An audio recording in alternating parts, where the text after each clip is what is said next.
Looks like we're live. I can't tell because once again, I have ads.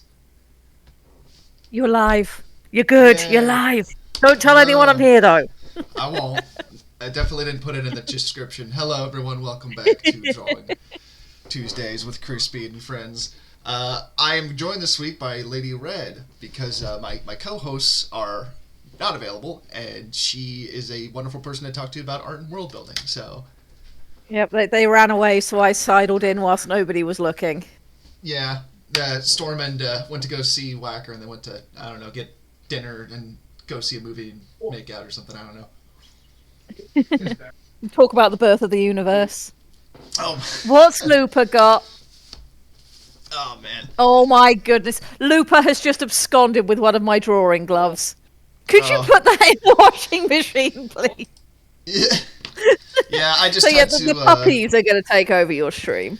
Oh, that's fine. I had to put my cat out of the room because my cat Pudding, he's a lovable boy and he'll absolutely hop in your lap for pets. But when you're trying to do a stream, it kind of gets in the way. Plus, he's also hopped on top of my computer tower a couple times and hit the reset button because they decided to put it on top for some reason. Oh, that's fun. Yeah. Anyway, so real quick, I colored my drawing from last week in case people didn't get a chance to see that. I know I was sharing it earlier. That's very cool. Oh yeah, just a little flat color, but it turned out pretty good. So I think it looks Honestly, excellent. yeah, honestly, sometimes I don't think you really need to shade stuff as long as you can kind of get the depth right and everything. But And if you've got a good colour palette, and then you had some good colour yeah. theory going on in that one. yeah, We've had some redeems. We've had a pet redeem, which I can do. We've had a water break, a posture check, a stretch, and an eye break. Do all of the things, Crispy. Ramirez, do everything. Well, I'm gonna go pet my cat real quick. See if he's outside the door. Yeah, I heard him meowing the moment stream started, and I kind of felt bad, but he was literally like climbing on my bookshelf and stuff, and I'm just like, please no. Oh, look, he's back. Hi, buddy. Well, I'm glad you're here to listen, Orc Slayers, even if you can't watch. I'm sure it will be some chaos. Oh yeah, we always get into interesting conversations. So It is Currently, I am- WBPL 76. Chaos is guaranteed. absolutely. Currently, I'm just drawing a spaceship to start with because I feel like it. I like Go drawing for spaceships, so yeah. We also have Actually, the that- wonderful Cookie Mama here, and Ed Hello, Gauss. Cookie. Welcome. Uh, Oh, We're I going just to forgot. try I'm gonna not to put on some take over music. this stream, Ed. We got to be good. We got to be good this stream. We got to behave ourselves. Honestly, compared to other streams, it'd probably be good.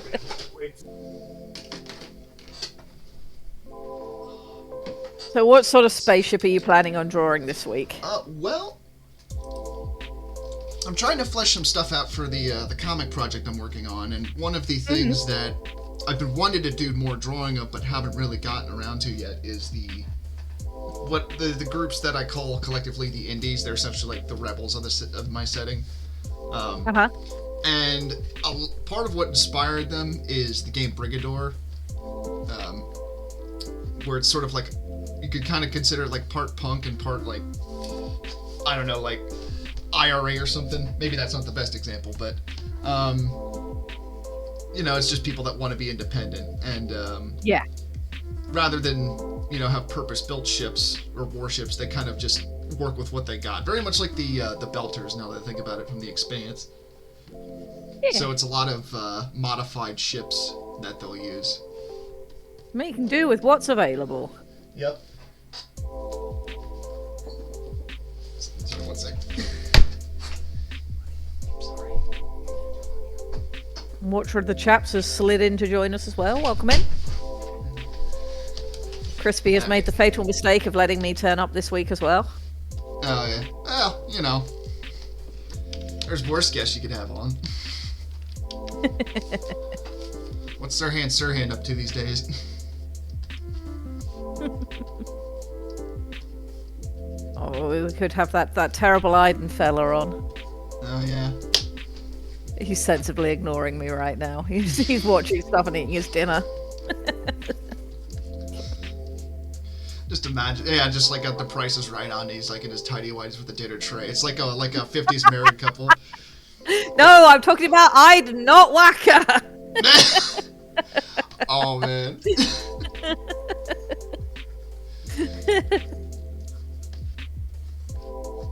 I think it's more normalized now, but I remember when we were doing, because for anybody in chat who doesn't know, I've got a huge move coming up. I was talking to Crispy about it before stream, but the very first move that we did with the military, when the movers came out to do things, I think they were really surprised by the fact that, you know, we had no TV. Because we don't do TV in our house. We do PCs, we do YouTube, but we don't have cable, we don't have normal TV, we don't have the normal, you know, sort of classic sitcom living room setup. And I think that was a bit of a surprise for the very first time we moved. That's an interesting point that I haven't really thought of, but, you know, is some houses, it's like, do you really need a TV? I mean, I know that we have one at our place. Like, my wife likes to watch her shows and stuff, so she's got a smart TV. But, I mean, assuming you could probably just watch the same thing on, like, a computer, right? Yeah, so. I mean, we have TVs in the house, and some of them are quite ridiculous. We've got a really nice, big, curved screen TV that we mostly use for playing Nintendo 64 or earlier games. Wow. That is... I'm just thinking about that for a second, where they just made like this insane TV with such high definition. It's like we're playing games from the 80s on it. Yeah. There's something wonderful about that. It's so schizotech. I love it. That's the joke the AVGN would make, and we're just kind of sitting over here living it like, no, that's normal. Brand new TV. Let's play some 8-bit. Honestly, life is sometimes more bonkers than art. It's funny how that works out. Yes. The Desirs are sensible people. How dare you, Ed? Get out! I refuse. He accused me of being sensible. We are not sensible people. No, we are not sensible. If anything, we're just behaving because I don't think it's been 5 minutes yet and I can't swear. Or 2 minutes. Maybe it has. So, Watch of the Chaps has a question and says, I've been kind of curious. Does Van Zandt have, like, just a shipyard of broken down dropships that they just string together and use as the local party barge? See, probably. My thought is that they had a spaceport, but it kind of got mothballed whenever the SLDF left. So my guess is they just kind of like the Cosmodrome in Kazakhstan, how they just got like all sorts of abandoned buildings and stuff. Like the one guy went like hiking there and found like the Buran space plane in a hangar, just resting there. I'd imagine it's something like that they just kind of turned into like a used car lot, you know, like Art's Parts or some shit. It's like, come on down to Art's Parts. We got all sorts of drop ships down here. So I recently did a poster for WBPLW on Sundays because of the 1-year anniversary of Hal's starting. That's coming up. Nice. And he's got the Slam Holla event coming up. So I did a poster for it, and Aiden did some stuff for it. And Parallax has done a really cool opening. Ceres, no! Don't steal that. Has done a really cool opening call for the show. But the suggestion was made that, oh, hey, this needs a sponsor and a slogan put onto it. And I was like, okay, well, you guys tell me what you want me to put on there, and I'll put something on there. And Fuzzy turned around and was like, it needs to be sponsored by the Van Zandt Tourism Board. And the slogan needs to be, if you're coming to Van Zandt, don't! So that ended up on the poster. I love it. I'd imagine they probably wouldn't take too kindly to tourists. It's like, just imagine like, I don't know, just any movie where just like the family on a vacation kind of shows up in just some like Midwestern town, and it's very apparent that it's like, oh, we're not welcome here. So there was a sitcom I used to watch in the UK many moons ago when I was a tiny redling before I left the country, called The League of Gentlemen. Not The League of Extraordinary Gentlemen, just The League of Gentlemen. One of the big jokes in that was that it was set in like a rural area of the UK, and that you had the local shop that was only for local people. I imagine Van Zandt might, at some points, be somewhat like that. Yeah. They definitely have a convenience store where if, like, you're from out of town, they're definitely like, you ain't from around here, are you? Yeah. Well, I have had puppies deposited upon me, so Oh, that the wonderful. adults can go outside and use the facilities. So I must now puppy wrangle. No, you're not going to. Anchor, my sweet girl, please. There we go. What's Double funny barrel. is, like, I put my cat in the room quietly because I'm like, well, I'm sure chat doesn't want to hear me yell at my cat. And then you're just like, I'm just yelling at the dog puppies immediately. 50% of mine and Aiden's streams are pet talk. Either because we're yelling at them, or because people want them petted, or something. Or they're yelling. I mean, when you have a litter of puppies, you gotta pet them. Oh, goodness, yes. This is our last week with Lupa. She goes home this weekend to her forever home, to the ranch where her dad came from. So we've been getting in lots of cuddles. Lots and lots of cuddles. Got to. It's my cat Pudding, who was the cat I just threw out. We actually found out his sister was adopted recently, which is nice. Oh, that's sweet. So, yeah. For everyone redeeming pets, I am administering many pets, and it's mostly Lupa who's getting them because she's curled up on my hip. I will administer mine later. I don't want to have Pudding in the room because, like I said, he's a menace. And will turn off the stream. Oh, I'm waiting for the day that happens. But also, I didn't mention it on stream, but he was behind me, like, at my bookshelf, just, like, clawing at my books and stuff, and I'm just like, God damn it. Sarah's just tried to walk off with printer paperwork, which no. Anka keeps trying to eat the paperwork that will allow her sister to go to her new home with all of her correct records. Anka keeps trying to eat those, which is not very helpful. She wants her to stay, probably. Yeah, oh, the two of them are so cute together. Yeah. That would be the hard part if I, had a dog that had puppies, or, a cat that had kittens, would be just to, like, you want to obviously have him go to a good home, but it's also just like, you're sad to see him go. Yes, because Virgil went to his forever home about 2 weeks ago now, and he's doing brilliantly, and his family have kept in touch, and the day he left was... that was a difficult build-up and then a difficult day for us, but he made his new family so happy when they came to get him. And we've had photos and pictures and videos, and we know he's doing brilliantly. It's nice to keep in touch. Yes. We had a lovely video 2-3 days ago of their eldest little girl, who's 6, sat next to the crate holding the blanket up and singing Virgil to sleep because he needed a nap after playtime, and the chorus of the lullaby she made up was go to sleep, I will love you forever. And I'm not crying, you're crying. So he's doing fine. It'll be a bit different for Lupa though, because she's off to the ranch where there's 80 odd beagles there, so it's going to be a bit of a different life for her. Yeah, she's going to have so many friends. Rail is also ruining wholesome things with horror. Good job, Rail. Oh god, what's he talking about? Knowing Rail. Rail says, I can never see pets the same after someone redeemed a pet for the bondage cow in Toonstruck. I forgot about that. Bionic sent me a video of that after the stream, and I was just like, what the fuck? Bionic Neuropixie says our pup Nova is a rescue. It's amazing when you see rescues living their best lives, happy as ever. Yes. Yeah, rescues. I mean, I'm all for people rescuing dogs. I'm also all for people buying pedigree dogs and, putting the effort in to make sure they get the dog that matches them and that they can raise correctly. What I'm not for is for people getting dogs and then just passing them off into the system because, this was too much effort, or, I didn't think this through. That's not okay. Yeah, no, that's not okay. I mean, to some extent, I get it. Like, my sister, her cat, she couldn't keep at her apartment, so my parents ended up with him, which they ended up falling in, like, they ended up loving him very much. Our late cat, Ringo, he was such a wonderful boy. But that's obviously not the case of what you're saying. It's definitely more of a, just, they treat it like a toy or something they didn't want, Yeah. Let's see what else this chat got. Yeah, I'm curious what chat says. Listen, I live in the ass crack of America, basically. I only know 2 genders. Good old boys and whatever Lady Red is. British, I think it's called. Yes, for my crimes, I am in fact British still, and I will use my powers identify as British. Yes. Could be worse. I could be French.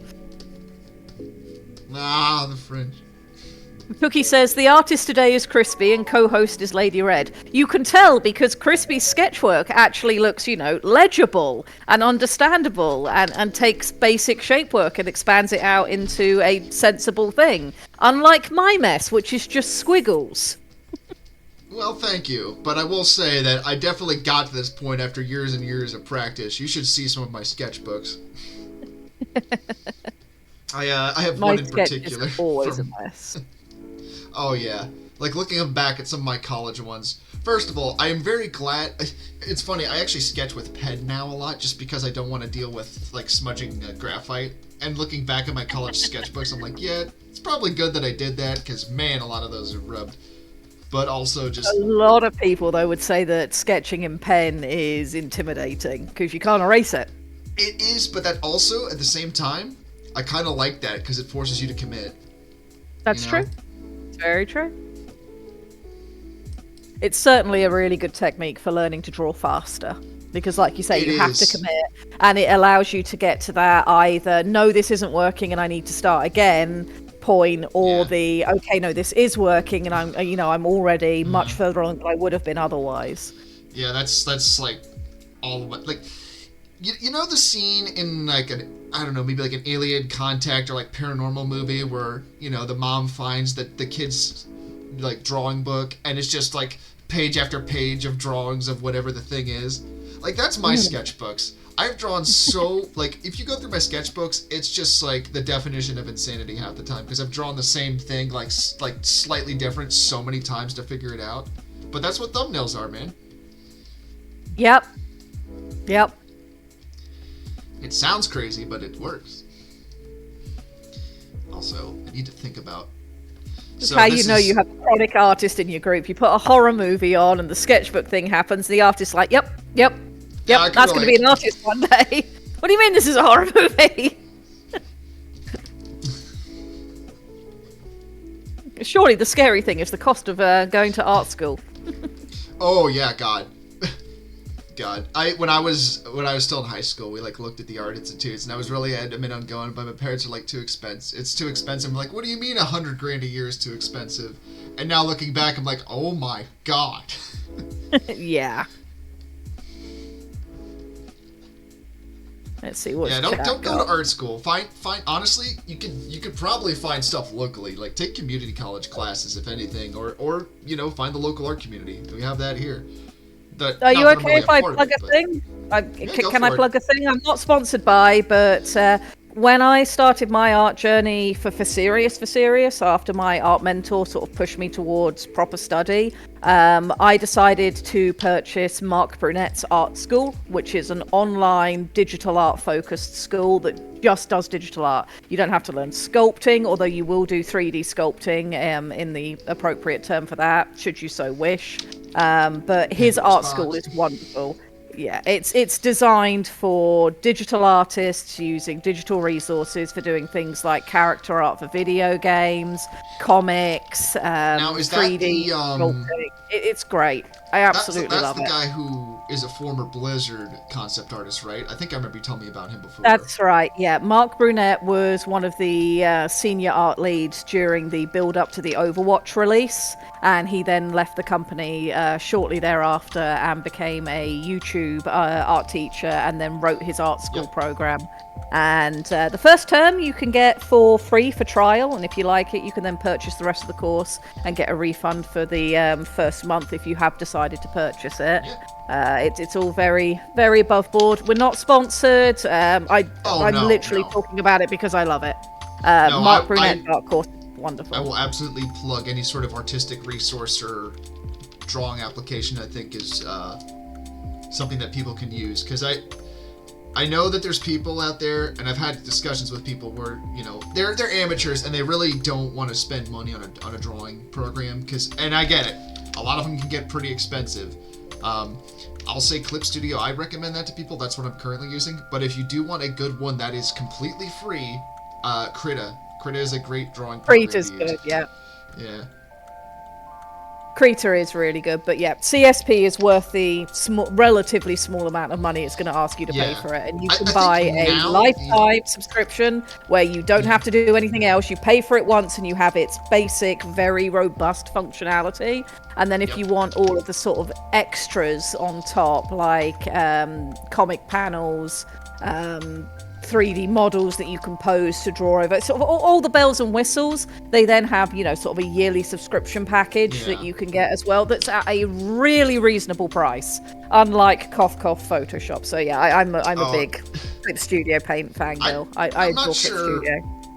I'm not sure if I've aired out my grievances against Adobe on stream or not before, but I'm tempted to. Oh god, that's a rant and a half in itself. Yeah, well, it's Right. it's very much this time it's personal kind of thing for me because so I for people that don't know, my background in school was graphic design. I went to college for graphic design.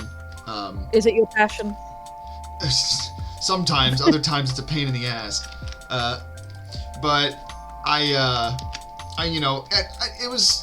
it was challenging, but I learned a lot of good skills that I still use to this day. I mean, for one, I can really use vector lines, but anyway.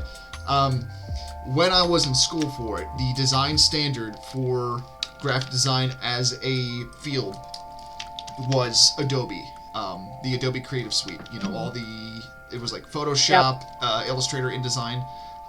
Yep. And when I started the major, it was still, you bought the software and you had a physical copy, which it was expensive as shit. But thankfully they had like a student teacher version that was somewhat cheaper. Yep, and then you owned it for life, so there was at least that. I owned it for life, or at least that's what I thought. Once I got, further into college, they started coming out with the Creative Suite, and, I was worried about it, but I was like, well, I have CS6, so I'm good. And I used that for a good number of years after I graduated. Cut to 2020, or actually cut to 2021.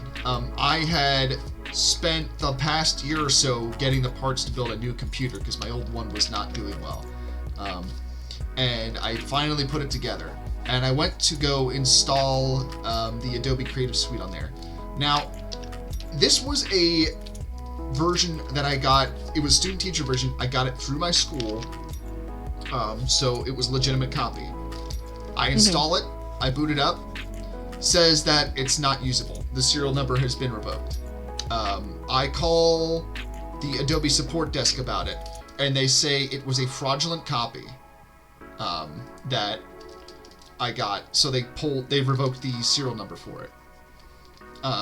The copy that I got through my school. And, you could say, well, it's the student teacher edition, so maybe it doesn't work anymore because you've had it for so long. I have a version of Photoshop that is a student teacher edition that is even older than the Adobe Creative Suite that I have, that I still use, that works just fine. So it definitely is not a case of that. They deliberately revoked my serial number. And the only, sort of compensation they offered was like, well, we'll give you a discount on Adobe Creative Suite. And mind you, this is several years after I've graduated from college. I had damn near a decade's worth of work on that, that I had done in Adobe on my hard drive that all of a sudden I couldn't access anymore. You ever get that kind of mad where you're not even feeling it, you're just tired? Because it's just like... Yes. That was me when that happened. Yeah. So, I Adobe, never going back. I used CS5 up until I switched over to Clip Studio, and you couldn't pry me away from Clip Studio at this point. No, same. I like the company and I like what the software does, so it makes me happy. Yeah, I think Clip Studio does pretty good. Side note, if you want to use design software but you don't want to go through Adobe, I highly recommend Affinity. That is what I switched over to after Adobe. Thankfully, they had things like you could convert the files over, so I got access back to my portfolio for the most part. And of course, Clip Studio can open Photoshop files. Thank God. Yep. And it's very much similar to Clip Studio, where you pay per download, and they often do discounts. And I think now they do a trial version you can download. But I've used those programs. It's a bit of an adjustment for me because I'm coming from the Adobe end of it, but once you get the hang of it, it's no different from Adobe. So if you want to learn design software, I highly recommend that. I might have to look into that at some point. Yeah, I've used it for I have Adobe Designer, and I think it's Adobe what's the other one called? Hold on.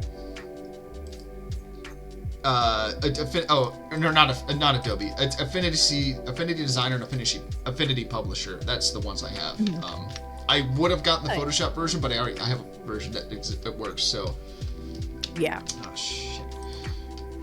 All right. Shall I catch up on chat and what we've missed while we were ranting about Adobe and then many crimes? I feel like I just got some shit off my chest there. So. Let's see. Rail said, if Brits French kiss, do they light on fire or something? No, we just simply cease to be. We pop out of existence. Bionic Neuropixie said, agree completely. During COVID, our neighbour fell in love with our pup Nova, spent $750 on a border collie because they wanted a clone of my dog. The poor boy was not loved, trained, or kept busy like collies need. I talked them into giving him away because they couldn't give him the life his breed needs. Yet working dogs are working dogs. A happy beagle, a happy collie, a happy sheltie is a tired beagle, collie, sheltie. They really, really need the time and energy and space to do their thing. Otherwise, they're going to just start getting destructive because they're smart. They're really smart. The pup is now on a farm with other collies, living as a working farm dog and extremely happy. That's wonderful to hear. Watch the Chap says, the ship kind of looks like those modular ones they used in the first Mass Effect game. Still don't understand why they didn't keep that design. Honestly, it was a brilliant one for merchants and even escorts. Yeah, it's a great world-building concept as well.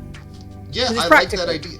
Actually, it's funny you mention that because one of the sorts of ship designs I had in mind for the Indies, and also pirates as well, is, you take a converted freighter.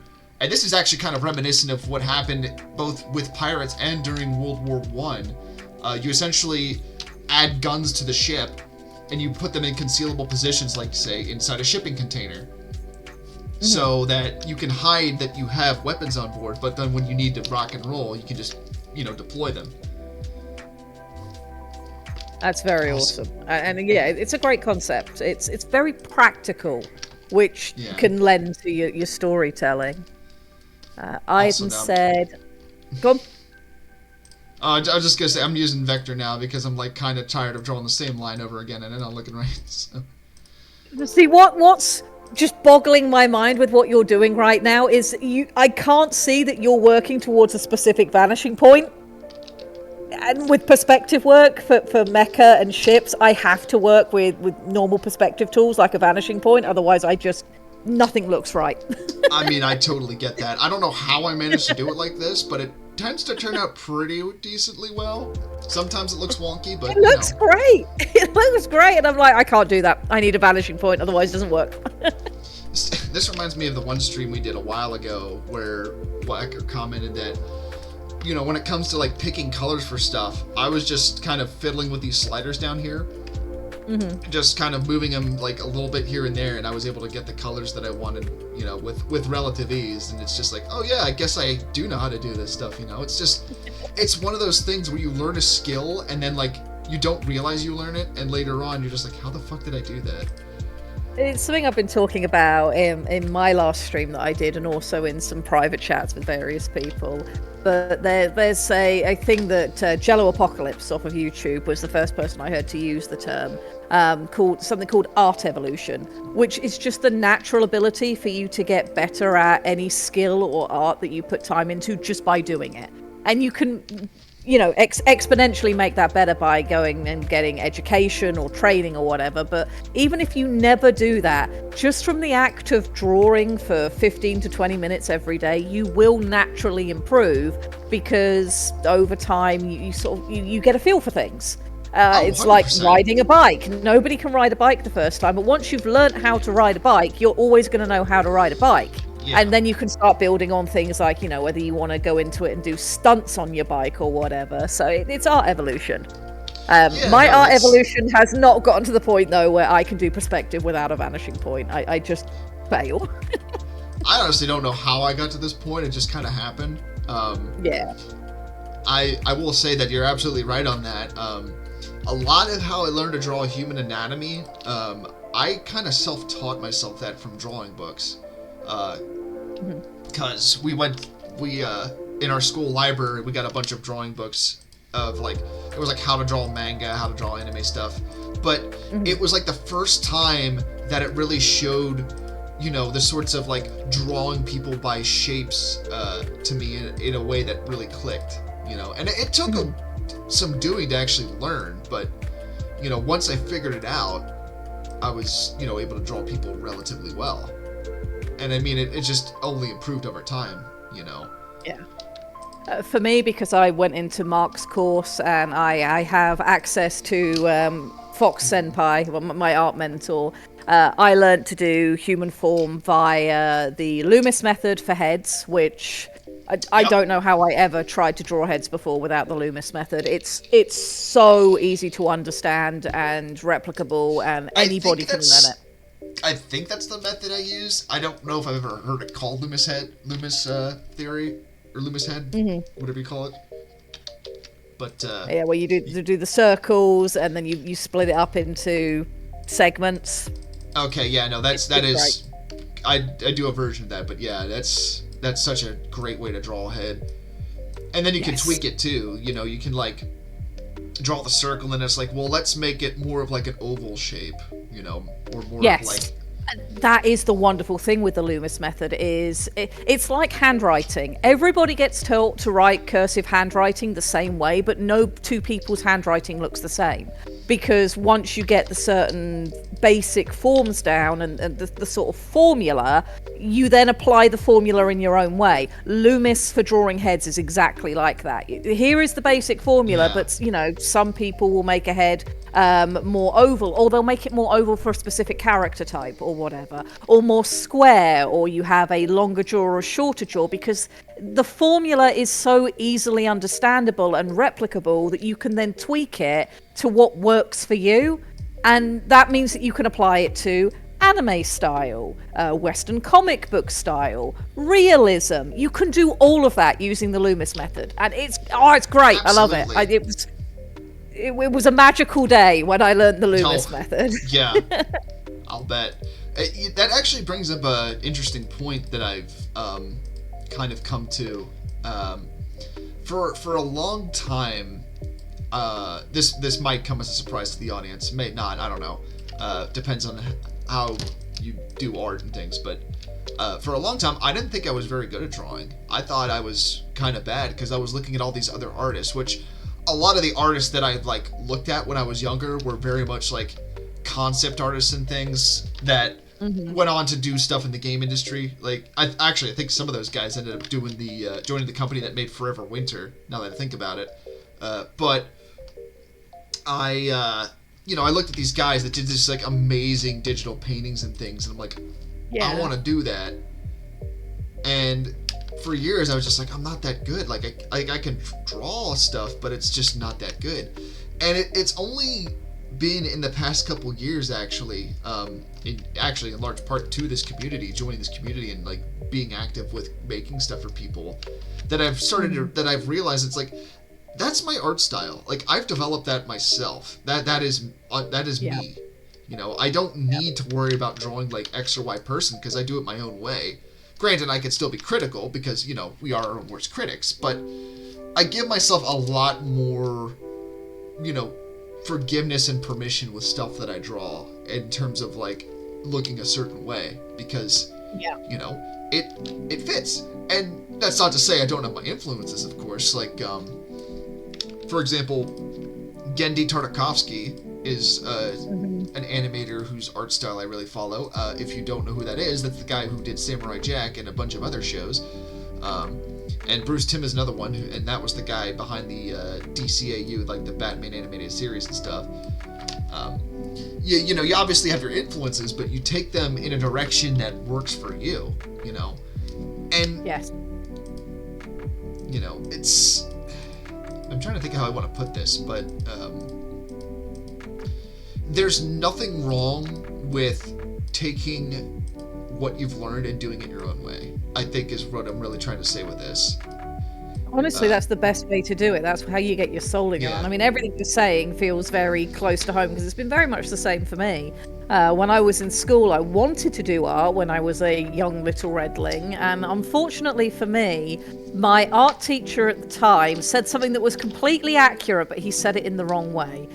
When I was looking at going into art, when I got to make my choices of what courses I would continue, he told me, don't, because you won't pass the exams, you're not good enough. And he was right. I wasn't good enough to do what the exam boards of the day were asking of me, and it would have made me miserable. Categorically, taking that course, I would have not got a passing grade, and I would have been miserable and probably wouldn't have ever drawn again. But he didn't explain it to me that that's why he was saying what he was saying. So for the longest time, I didn't think I was any good at art. And it wasn't until, I joined this community, and, Aiden joining this community was a huge thing, because him beginning to stream for the Orcs and then for the BPL properly was why he went to the person who's become my art mentor to get his PNG tuber. And she saw some of my art that was very amateurish at the time because I was just a hobbyist because I can't draw. And she was like, no, you need to do this and this to push this to the next level. This is really cool and there's potential here. And everything kind of went from there. No, that's great. I mean, that's honestly how it goes, is you just kind of find your own way by working with people. Like, I had two professors in college that both said something very impactful for me in terms of my drawing. One was my one professor where we were supposed to do, this was very early on in my graphic design major, where we were supposed to sort of draw through icons something that described a movie title. And I got Beauty and the Beast. And I drew this, like, beast hand holding a rose. And it wasn't really in line with the assignment. I kind of got it wrong because I was going for more of like the artistic representation as opposed to like the more icon representation, which probably sounds like crazy talk to people, but it's that's honestly like a longer thing to explain, but I digress. Like my professor said I didn't get the assignment, but he also said it's like, keep drawing, like you can draw, like you should keep doing this. On the opposite side though, I had a professor who, this is when I was actually taking an illustration class for my graphic design major, told me that I was not very good at drawing. Mind you, we were using a vector-based software to draw before, which I had never done. Vectors are such a specific thing to learn. Once you know how to use them, they're great. Oh yeah, when you first start trying to use them, they're a nightmare. Yeah. No, well, this professor was kind of, I'm just gonna say it, he was a fucking asshole. This professor accused me of stealing a stylus from the lab and wanted me to pay for it. Meanwhile, I had a Cintiq at home, and if you don't know what a Cintiq is, it's a very expensive tablet. Like, I didn't need a stylus, but he thought I took it, and I was adamant that I didn't take it. And eventually he just dropped it, so my guess is he probably lost it and found it and was like, oh. But this guy was like very much rubbed me the wrong way. And honestly, it was like spite is a great motivator kind of fits here, because it was just like, fuck you, I'm going to keep drawing. And well, like, here I am now, so. I am so glad you did. That's one of the things Terry Pratchett, who's my favourite author, talked about, was using negative emotion to make a positive change in the world. And a lot of his writing came from a place of anger that the world isn't more fair, when humanity has the ability to do that if we so choose. My motivating emotion for doing anything I do is spite. All of my art comes from spite. And I do also have a Cintiq, and they're awesome. I love my Cintiq. Yeah. I mean, that Cintiq I was talking about, I still have it. I've been using it for 10 years, and it's still going strong. I got mine 2 years ago with money my grandfather left me when he passed. So my grandfather is in every bit of art you guys have seen from me. That's wonderful. That's actually, cool. I really love that. Yeah. Slight note, I have a certain amount of money saved away that my grandparents left me when they passed. They left it so I could use it at my wedding, which my parents gave that to me, and I was very emotional about it, as you can imagine. I ended up not using it for the wedding just because it worked out that way, but I still have that saved somewhere. So it's like, if I ever have to get a new tablet, I might end up just using it for that. Because, like you said, it's like there as well. And yes, honestly, like, my dad is one of the reasons that I draw, because he drew all these funny cartoons when I was younger.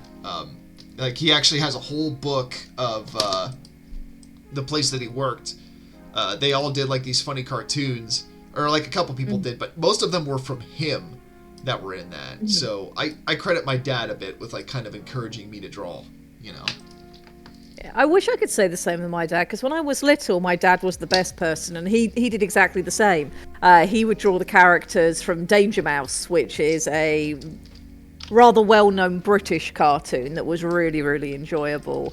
But unfortunately, as I got older, my dad ceased being a cool person and succumbed to a midlife crisis. So I don't have that joy with him anymore. But my grandfather... So he bought an Alfa Romeo, I gotcha. Yeah, he had a bit of a time. So let's see what chat's got. Oh, Grimos's doggos are asleep, as are ours. We don't know how long this will last, however.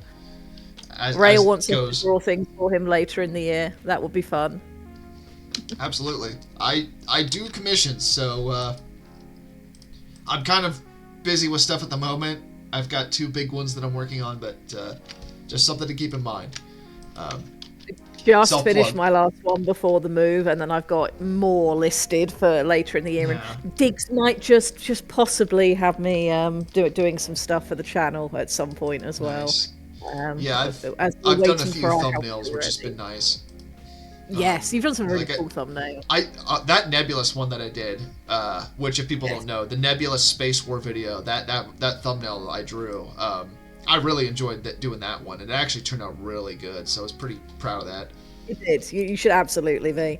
What Rail wants is, because his profile picture character is a gender fluid slime chicken creature, one of us is going to draw the male version, and one will draw the female version, and then we will have to combine them.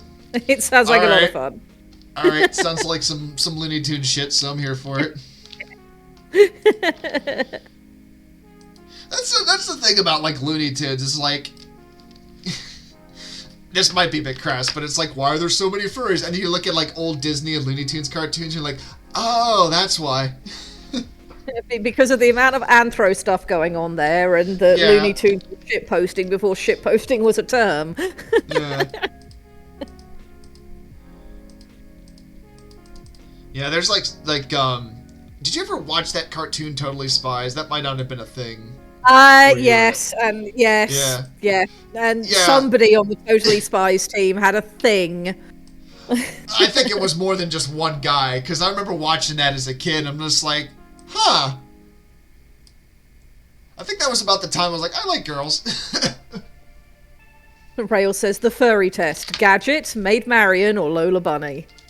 The fact that there is a Russian cult to Gadget is concerning. I'm sorry, what? Yes, that there is a cult in Russia to Gadget. I can't remember what her surname is.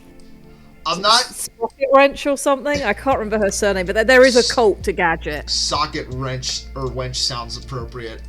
Or it sounds like it would be it. I'm not surprised that it exists, but at the same time, I'm just like, huh.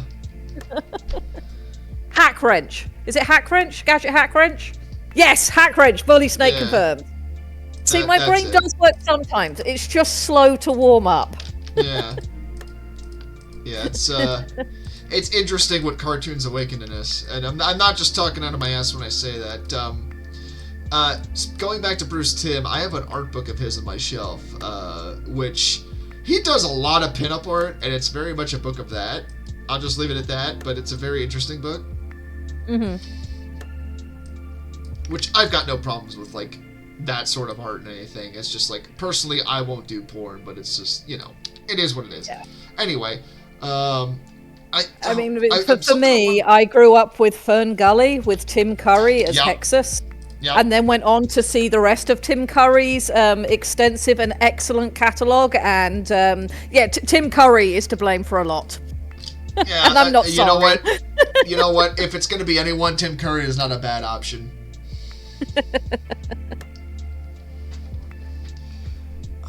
Oh, so going back earlier, when we were talking about like learning stuff when it comes to art, this.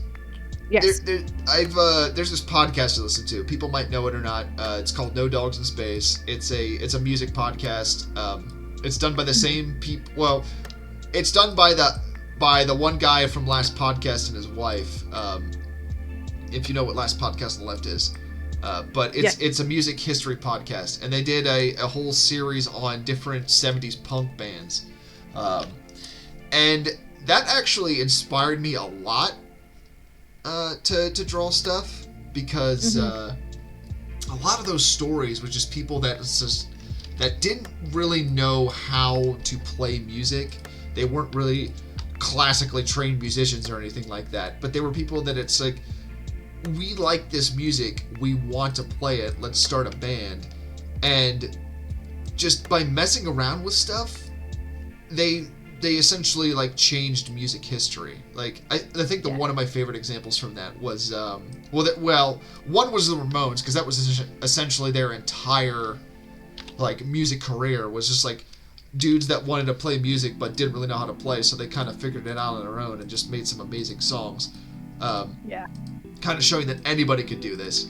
But also Joy Division, the band Joy Division, if you don't know who that is, they're like a post-punk band that eventually became New Order, and they got their sound, their very iconic sound of like their bass in that. Like if you go look up Joy Division Disorder, you'll see what I mean by iconic sound. But they got that because the guy that played the bass didn't know how to play the bass, or it was a broken bass. I think it was like both of those actually. But so he played it a certain way, and that's how they got their sound for it. You know, it's just interesting what necessity and happy accidents will get you when it comes to art and creativity. And that's like, I mean, that's true of what I'm doing right now. I mean, I'm using Clip Studio because I met someone that told me it was really good for drawing, and I got it, and I had it for a while, but once the whole Adobe thing happened, I decided to switch over it as full time as what I use for drawing, and it's been wonderful ever since. You know? Yeah. And I think that's Pip, really? Miss Yvette is allowed to come home. We don't need to inform the chat that Miss Yvette is in fact home. The chat, Miss Yvette is home. Pip says so. That's our next door neighbour, who is just wonderful. But one of the things that makes me really excited for sort of the next generation of artists coming up behind us is they have access to more resources, ideas, and weirdness than I certainly had growing up. Yeah.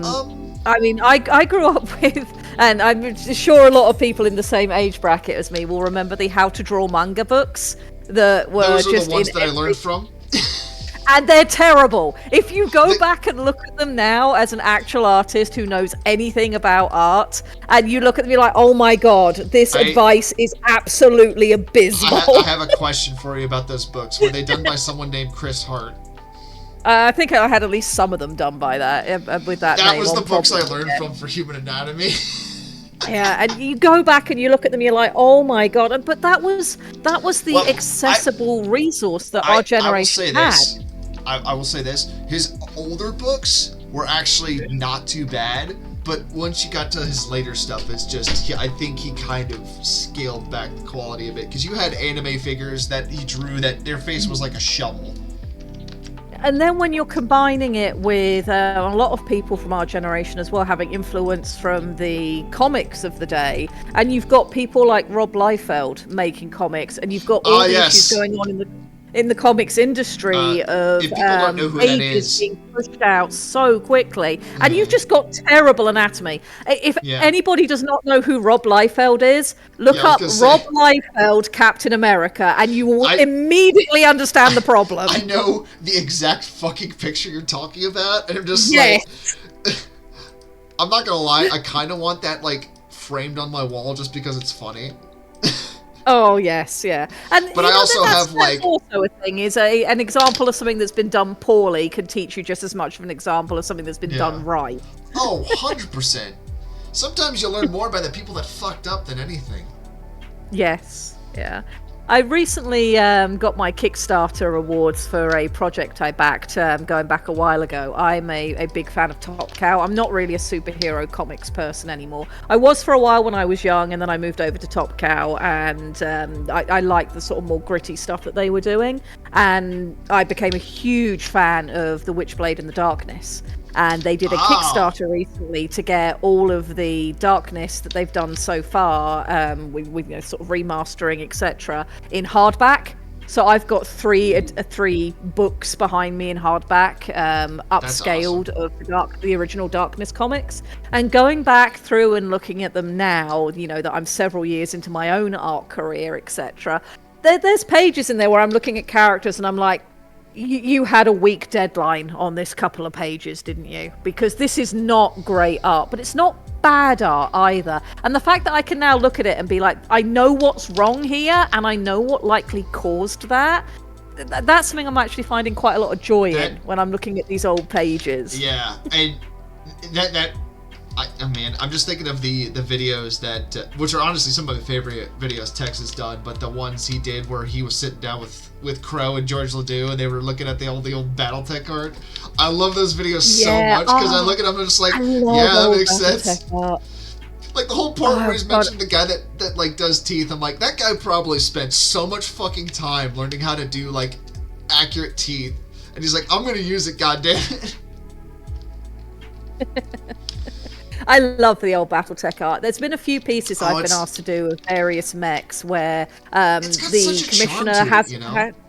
Yes, and the commissioners haven't had a specific, I want this model from Catalyst or whatever. It's just been, no, I want this, do what you want with it. And what I'll try to do is to take elements of all the different art from all the different eras that I like. So some of the pieces that I've done, there's little bits of the 80s that creep in there, and you could not pay me to do it a different way because it's just fun. Oh, that's one of the things I love about the old BattleTech art. It's just like the 80s vibe to it, whereas like 80s Necrons from 40k as well.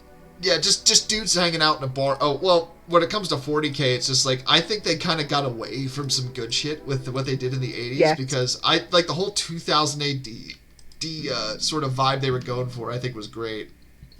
Yeah. But I've yelled about 40k enough this week.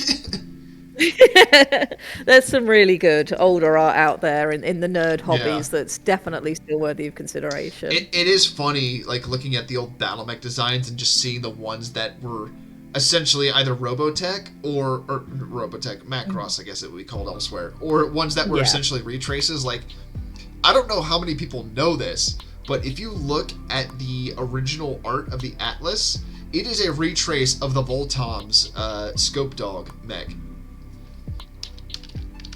Like if you compare, if you compare the art, the Voltom Scope Dog with the Atlas, you'll see the pose is the exact same. Like they basically just like traced over it, but it's like let's give it a skull face. And I'm not talking shit. The Atlas is my favorite battle mech. Hide the VIN number. It's so funny. Let's see what chat's saying. Castus says it's going to be interesting how artists use AI in the future as actual art process. I'll come back to that in a minute because I've got some thoughts on that. Yeah, there was I'm a little. This is from I'm not a big fan of that. There was a whole style of comics that was very angular, particularly female characters whose legs would be like something out of Tim Burton, just 2 lines and a small angle. Yes, I remember that. Ray responded to Castus saying, there's some skill involved in getting the AI to do what you want. The issue with AI for me comes from how AI learns to draw, since it tends to pull from creators without compensating them. That's definitely a huge issue. That is a big point. The other issue I have with it is how bad for the environment it is for AI to do what it does. There's a lot of processing power that goes into it, and it's not necessarily the best thing.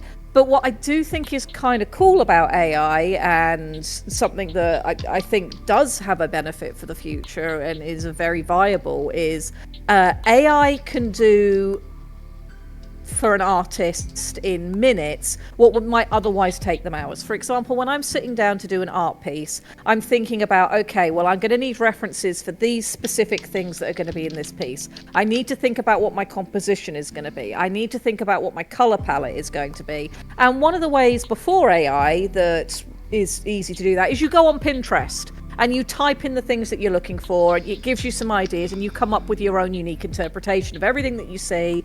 You grab the references that you need so that you're going to be drawing things accurately where you need to, and then you get started, and oh look, you've already lost 4 hours. And AI can do a lot of that in minutes, but all it's doing is aggregating that information quicker. It still doesn't mean anything until you put a human being into the mix, Okay, in my I'm personal feeling attacked opinion. right now because I use Pinterest on a regular basis. Well, but that's normal. That's normal, and that's how I look at AI. Is if you use an AI to do the same thing, it can often give you, a set of results where you've got a color palette and a composition and some references of things you might be looking at in minutes, instead of you needing to take, an hour on Pinterest to find the specific things that you're looking for. And I don't think that's a bad thing. References are a very normal part of an artistic process. So whether you do it on Pinterest or whether you use an AI, I don't think it's bad. I would say in that point, I definitely agree with you. If you're using it as a means to generate reference, I think AI can be useful for that. I've seen, if you go on my Pinterest, I do have some AI art saved just because, it's useful art. And, it's AI created, sure, but I'm taking that, but I'm using it as reference to make the thing that I actually want to do. And I think that's kind of the big takeaway from it, is that it's not replacing the artist, it's augmenting the artist. And I think that's kind of the problem where with a lot of this stuff, because like you said, there's obviously the sort of ripping off angle when it comes to stealing the artist's work to reference the AI generation. Like I'm definitely think that's bad. Yeah. But I think part of the problem with AI, besides that, is the fact that I think it encourages a lot of people not to think about what they're creating as much. I know people use it for shit posting. That's one thing. If you want to make it stupid pictures with AI, it's definitely good for that. And that's one of the things that it's great for. Yeah, I've got a cursed Steve Harvey picture. Yeah, and if it wasn't for the economic issue. Yeah, but that's for excellent. me, it's like I see some people use it, and they're just like, well, I can't afford to hire an artist, or I can't afford X or Y. It's like, if you took the time to actually just kind of learn a little bit about art or something, you could probably make something of it. It's like, I think part of the thing that makes art, and I think this is something that that most people don't necessarily think about. And this is just my opinion. I'm just talking, just my own personal opinion. I think part of the process when it comes to, part of the thing that makes art is the process behind why you make the thing that you do. Yes, like, and the decisions that you make doing it. Yeah, for example, I'm making this spaceship right now. Yeah, it's a fun spaceship. It's a fictional thing, but I'm also like putting some thought into it. It's like, okay, it's sort of like civilian ship, and it's sort of this is like a converted freighter, or maybe even a tug or something or whatever. So it's very industrial looking. Mm-hmm. It's very blocky, but or like up here at the front here, I'm actually putting engines on the front as like braking engines essentially, because I'm thinking about how it moves in space.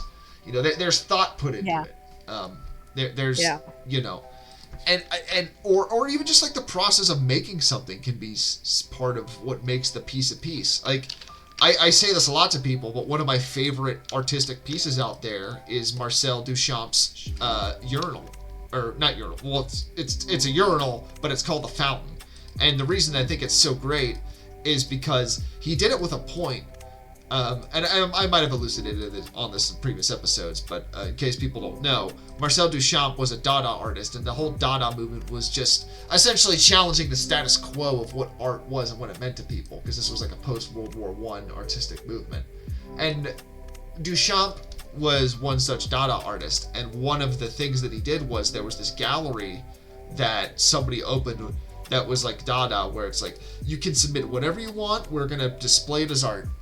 It can be anything, we're going to display it as art. So what he did is he got a urinal, wrote R. Mutt 1917 on the side, and submitted that for the gallery. And they flat out rejected it. And he did it to prove a point, where he proved the point that art does have its limits as to what people would consider art. And, you might think that's stupid or something, but that piece is literally in the Philadelphia Art Museum. I have seen it in person, and I love it. It's some people might think that's like, oh, why is that art? That's stupid. But honestly, you're feeding right into what he's doing with it. He did it with a point. And I think the point behind an artistic piece is part of what it is, Like this ship I'm drawing, I'm doing it because it's for a story that I'm writing where there's a lot of, like, stuff behind it. And, it's a lot of showing, don't telling that I want to do. And that's true with a lot of art, I would say. Absolutely. And I really like the Dada movement, but I don't like some of what came from it, where it got commercialized, and that wasn't the fault of any of the original Dada artists. I mean, it's where you go from the fountain being meaningful and something worth talking about to somebody sellotaping a banana to a wall and calling that art, and they're coming at it from two completely different places, and one of them I personally feel is art and the other is not. It's funny, I was talking about this earlier in the aux with people, and somebody brought up a really interesting point in regards to that, where it's like their perspective on it was essentially someone challenging the pretentiousness of, like, a modern quote-unquote high art and how it thinks of itself. And I'm like, well, if you look at it from that perspective, that's actually a really fun way of looking at it, where it's just like, I put a banana on this wall, it's now high art. And it's like, you can't do that. It's like, why not, though? Like, from that perspective, I totally get it. I don't know if that's the actual artist perspective, because, again, art is subjective, and sometimes people will absolutely put their own meaning on what art is when it really isn't there. But if that was the artist's intention... And then you have to look at where it's being submitted to and when, because with the Dada movement and the fountain, it was, we want to bring attention to this type of art, but we're not actually engaging with what this type of art is about. No, you can't have the fountain. Whereas I'm going to stick the banana on the wall was a paid-for commercial piece that was definitely going to go up, and the more pretentious it was, the more likely it's money. And that's where you then get into the issue with there is a part of the art world where it's not what you create, it's who you know, and what gets put into galleries is not about the quality of the art, it's about moving money around, and that's where we get into some very cynical stuff. And that's where the difference is. There's the human soul. Where is the human soul? Yeah. Man, art can get pretty philosophical, can it?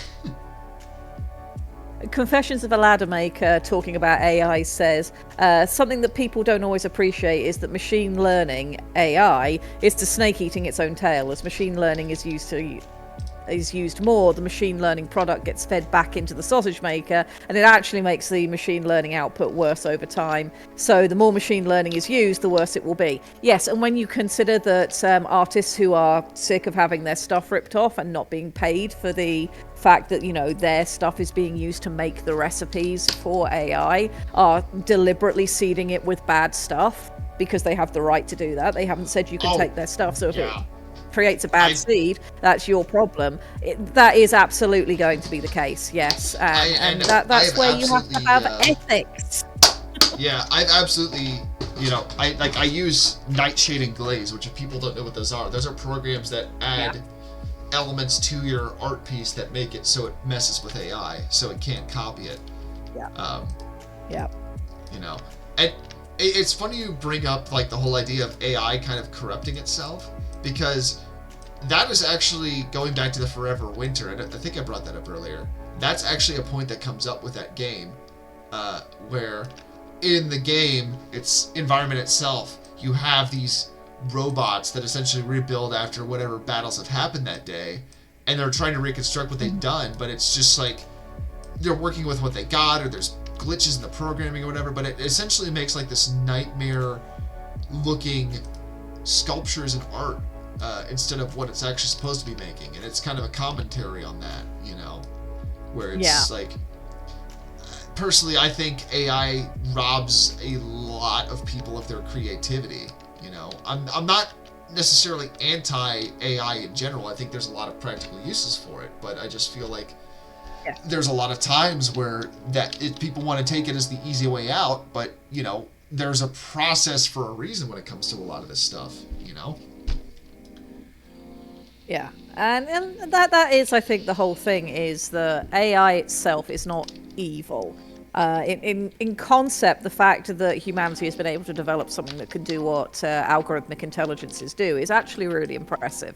And there are use cases for it that I think are ethical, above board, and a wonderful thing. Problem Yeah. is the masters behind the AI who are corporate and soulless Yeah. and not invested in the artistic mediums that they're trying to commodify, and it's those elements that are feeding into it that cause a lot of the problems. And at the end of the day, I'm not scared of AI or worried about it because it's got its own inherent flaws built in, and when you get right down to it, the human desire to communicate the ideas we have inside our own heads with other human beings, especially human beings that might live after us, or to understand the ideas of human beings that lived before us, is, I think, part of the human experience. And AI just can't do that for you. And when any No. individual person in any creative sphere gets to the point where those are the things that they're contemplating, which often comes with contemplation of your own mortality, of what it means to be alive, which are questions humans have been asking since, conscious thought became a thing, it's at that point that you're going to see art as we know it in all the different glorious mediums it's going to come about through. So AI doesn't intimidate me. I don't mind people using it for a tool. I don't mind people using it for things that they would never have been paying for anyway. I mean, one of the greatest things I'm known for in the Legion is creating Wrestling Star, which was me putting some lyrics together and then going to a music AI and telling it exactly the sort of cognito hazard I wanted it to pump out based on the words I fed into it, including the lyrics, and it churned out an absolute banger that everybody hates me for. But there was no set of circumstances where an artist was going to be paid to make that song. It's not the sort of thing where that would happen. Now, that said, if it goes on to inspire other actual creativity, which it has, that in itself I don't think is a bad thing. And that there has been at no point anyone trying to pass it off as being anything other than what it is. It is an AI song. It is made by Sune AI, and I'm not apologetic for it because I don't think it's the sort of thing that needs to be. That said, I would say, yeah. Well, I would say I totally agree with what you just said, but like you alluded to there, I think the problem arises when people try to pass this off as like, no, I made this, because you did make it. Like, yeah. Granted, you typed in the song, you put in the lyrics and everything, but you used that as a basis to make an actual song. Yes, yeah, and it was for a very specific thing that was incredibly light-hearted, and if I ever get the ability to, have the kind of money I'd need to have people record a song, or maybe work with people in the Legion who do music, that would be infinitely cooler and inherently more valuable immediately. But that doesn't mean that Wrestling Stars shouldn't exist, because that was a bit of fun that we had. Well, Wrestling Stars in general are just nuts as it is, so. Let's see what chat has to say. Wrestling personalities are great. Rael says, I just want a device that lets me put it on my head and translate my thoughts into animation. Yeah, except, Facebook would then charge you for the privilege and decide that they own the IP rights to your very thoughts. That is the problem with the dystopia we currently live in. This is not the dystopia I ordered, because this is a very boring and very soulless dystopia where just, AAA mega corporations just claim the rights to everything. It's very dull. It's very dull. Yeah, it's.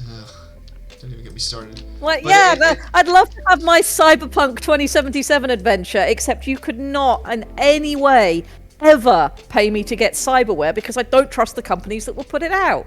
I don't want to be doing a firmware update to my left arm every 2 years, It's funny. I've heard that as an explanation for what causes cyberpsychosis. It's not the fact that, I have too many augments and going nuts. It's like, no, you have too many firmware updates happening at once, so it drives you fucking insane. Yeah, a little bit of column A, a little bit of column B, absolutely. Yeah. But it's funny, you're talking about, like, AI and stuff and the people that control it. That kind of feeds into my perspective of Dune and the Butlerian Jihad, Because I know a lot of times it's portrayed as like, oh, we rebelled against the machine, or the machines rebelled against us, so we had to kill the machines, and we decided that no more machines. And I personally, I just think that's such a one-dimensional way of looking at it, because I don't think artificial intelligence or thinking machines, I guess in this case, is itself the problem. You know, it's a tool. I think it's more a matter of who controls it and how does it affect us. And I think these are points that Quinn's Ideas, if you don't know that YouTube channel, highly recommend it. It's great. Guy knows his shit, and he talks about Dune and a bunch of other sci-fi settings. But he talked about a lot of this with his perspective on the Butler's Yard, and I think he quoted some lines from the book itself about it. But you know, the reason it happened was because mankind was being limited of its potential because of thinking machines that were essentially controlled by one sort of group of people that was essentially using it to enslave humanity. And that's kind of more the reason why it happened versus AI rebellion. Because I think that's honestly more of the practical way of looking at it. I think the whole like Terminator scenario is kind of, I don't want to say it's impossible, but I want to say it's kind of unrealistic. You know? Less probable, yeah. Yeah. I don't think I feel like if something that would happen, it wouldn't be because an AI decides that we're a threat and wipes out mankind. I think it's more of like, oopsie, we programmed it wrong, you know? Because how many times has that happened with any sort of technology? Oh god, and even in recent years, some of the accidents that have happened with just bad updates being pushed and have caused massive industry-spanning issues because, oh, whoops, bad update. Yep. This accidentally deletes your My Documents folder. This accidentally means that, you know, all the power going to hospitals in this area isn't currently working right. Yeah, it's all Skynet like is a malfunctioning AI, not a malicious one. Yeah, I think that's entirely possible.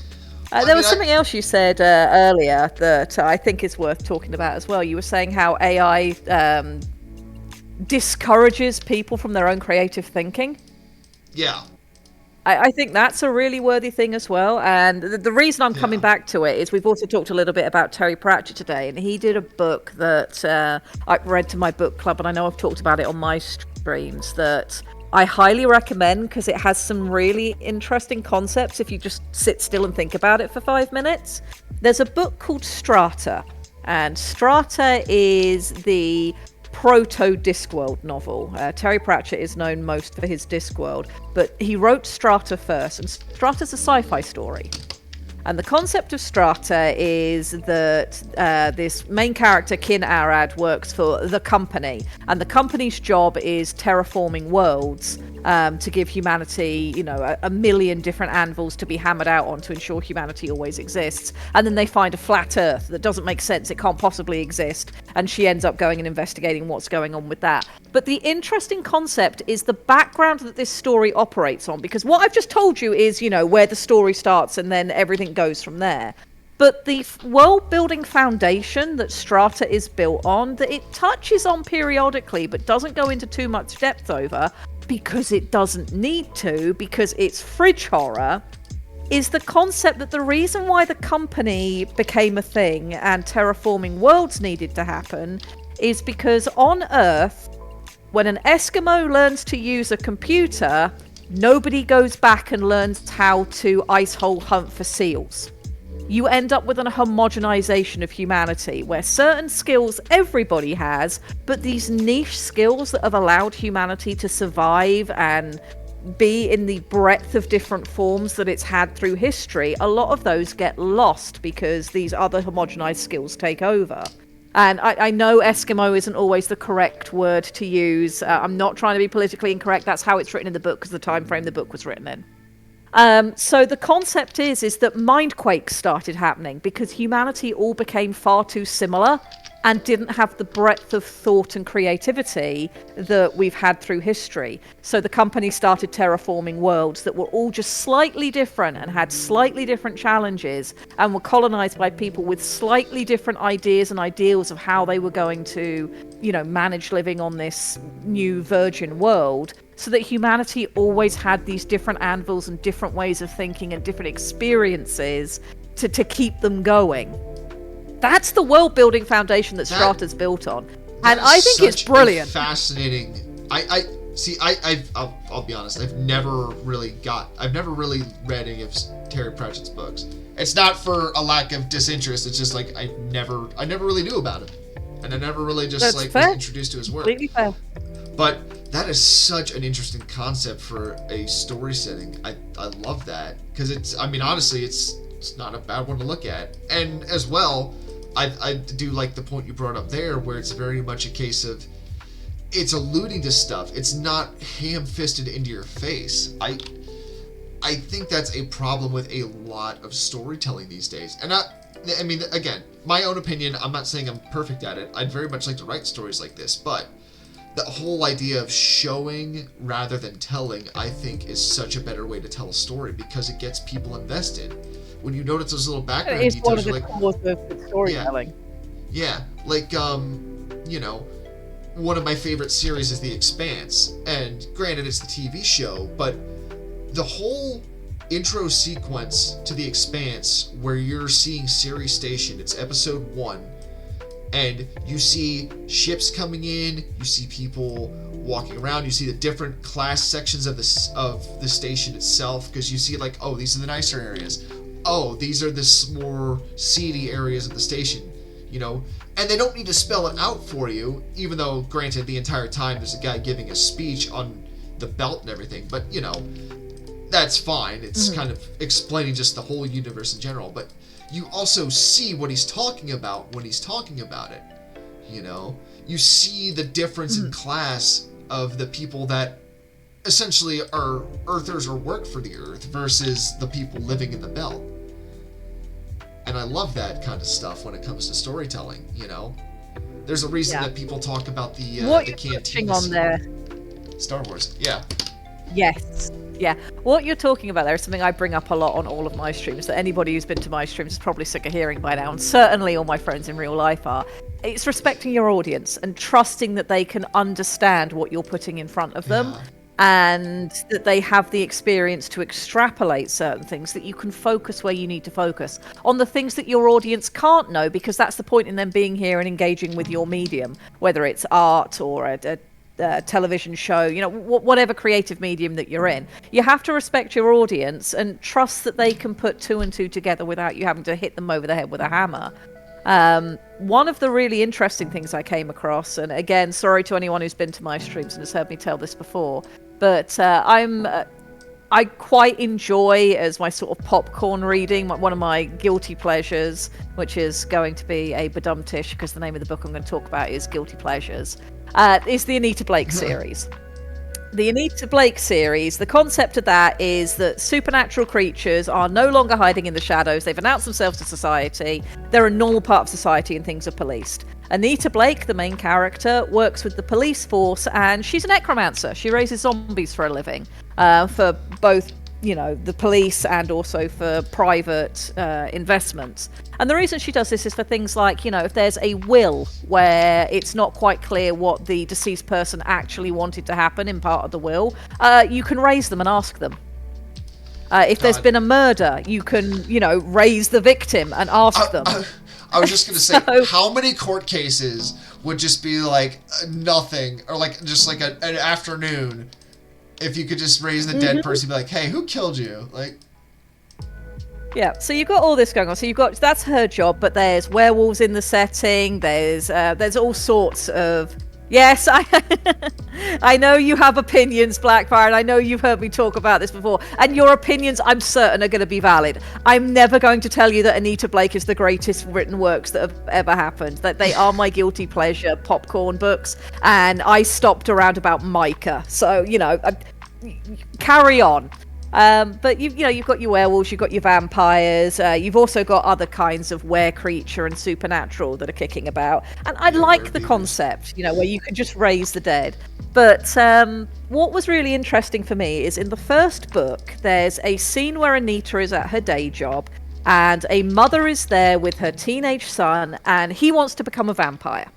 And she's brought him to Anita's workplace to basically have a consultation because, she's obviously a bit worried about this idea that her teenage child has in mind. And it's not just as simple as, oh, well, I'll just be a vampire. There's all these things that you have to go through, and there's, vampire society is complicated. So they're there for a consult.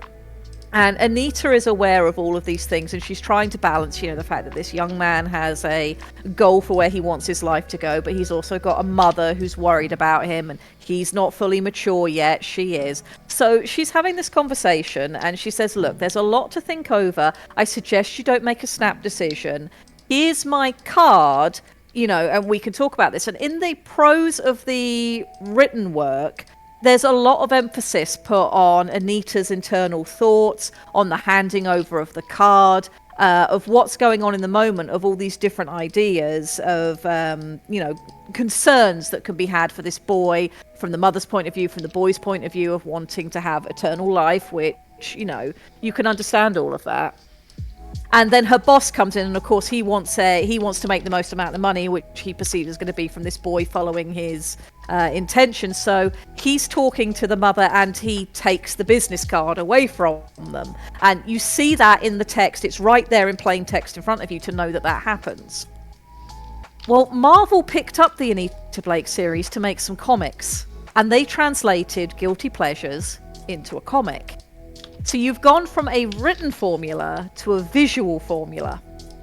And when you get to that scene, the impact is different, but in all the right ways. Because, of course, that's something that's just simply drawn. There's no internal dialogue. It's not like Spider-Man where you've got Peter Parker's thoughts going on. It's drawn like, a standardized comic where you're not seeing people's internal thoughts. It's all carried by the expressions on the characters' faces and the fact that you see the boss, if you're looking, taking the card out of their hand. But there's not as much emphasis brought to it.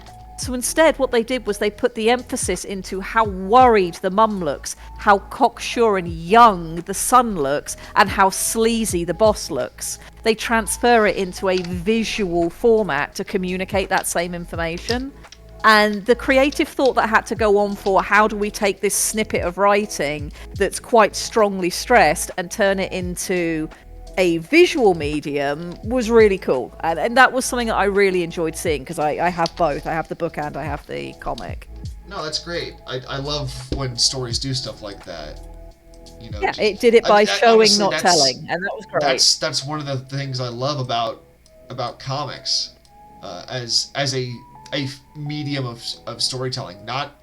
Comics are not just superhero stuff. It's a medium of storytelling. It's such a that's what really got me into reading a lot when I was younger, was just different comics that I read. I didn't really read the superhero stuff, but just stuff I got from the library. I'm sure some of our audience probably knows of the Scholastic books and the graphic novels they put out. Those are some of the stuff that I read. Yeah. And it's just such a way of expressing a feeling in a scene that you can do in a panel it literally has a picture is worth 1,000 words a lot of the time. Yes. If it's done well, absolutely. Yeah. Ed also says that he really likes the colours of your ship, by the way. And I agree. This is a very good colour scheme. Yes, thank you. I do need to add, I have orange detailing I want to add to it. I'm just not sure if I'm going to get to it because it's going to be more involved than just... Excellent contrasting colour. Excellent contrasting colour. Good choice. I kind of, I guess part of it is kind of inspired by the sorts of, when it comes to the Vietnam era, you had a lot of people protesting the war that they still wore their fatigues and stuff, but they were people that fought, in Vietnam, and they were coming with their perspective of everything, and just sort of that. And what you're working with there is a visual shorthand. Yeah, very much a counterculture sort of look to it, you have punks and stuff wearing, sort of military-looking gear, but they kind of make it their own sort of look.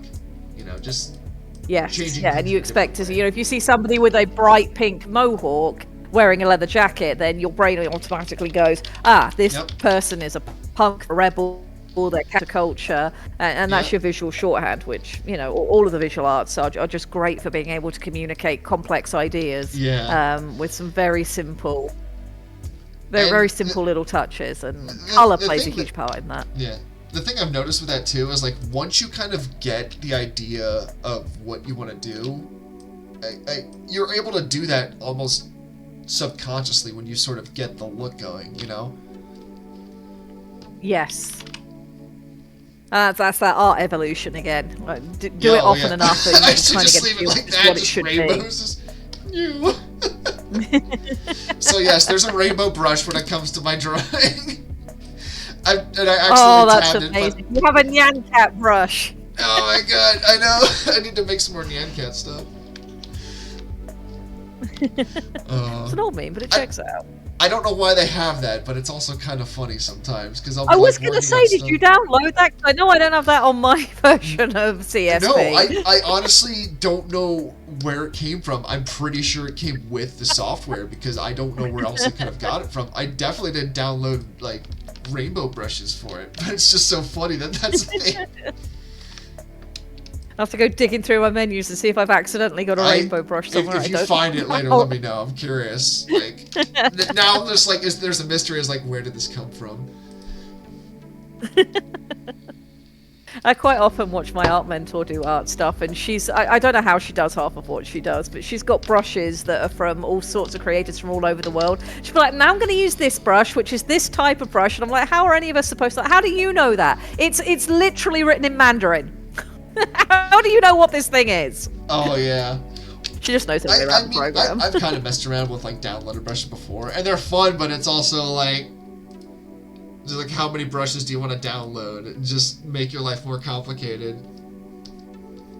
So one of the things I love about CSP is that you can make custom-made quick access bars. So where you've got your layers on my CSP, I've got my quick access bars underneath, and I can put sets in there. So I've got, for example, I have Mark Brunette's Master Brush series, and so I have a Mark Brunette tab there where I'm like, I want my Mark Brunette brushes. I don't want to go through all the menus. They're all right here. And then I've got another set that will have some of my, sort of other brushes that I might use, though. I'm weird. 90% of my art is just done with the bog standard G pen. I mean, I'm just using the textured brush. That's what I'm doing most of my stuff with. I used to use the G pen myself, but then I was like, I want to make my art look interesting, and I found the textured brush. Yeah, having things a bit textured. And I've got some lovely brushes from Mark that I could be using for that, but I really like how clean and crisp the G pen lets me get things, which it for works doing some of the mech for that. I do. Yeah, and that's just become what people expect from me now, and part of my style. So I'm just like, yeah, G pen, it's fine. I'll use that. Yeah, it's like fuck it.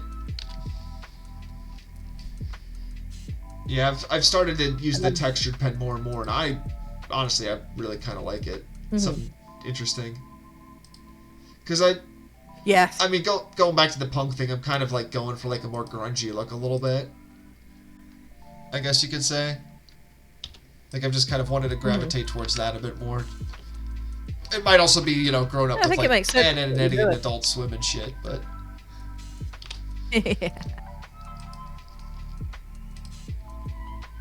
Confessions of Laddermaker says, you wouldn't download a Nyan Cat brush. Oh yes, I would. And Rail says, what are your thoughts on crazy folks who use trackball for digital drawing? They are wizards that I do not understand, and I fear them mightily. Yes, they are. They have some unholy power that is beyond our comprehension. Absolutely. It's like that guy that does all those crazy, amazing paintings in MS Paint. It's like, who are you? What planet are you from? So, Photoshop was born from the fact that Photoshop didn't exist. And there was a guy who could do just the most amazing paintings in stuff like MS Paint because there was no Photoshop. And you look at some of the stuff and you're like, how? How did you do this? It probably is, yes. And it's just incredible. And I'm like, I cannot break my brain to work that way.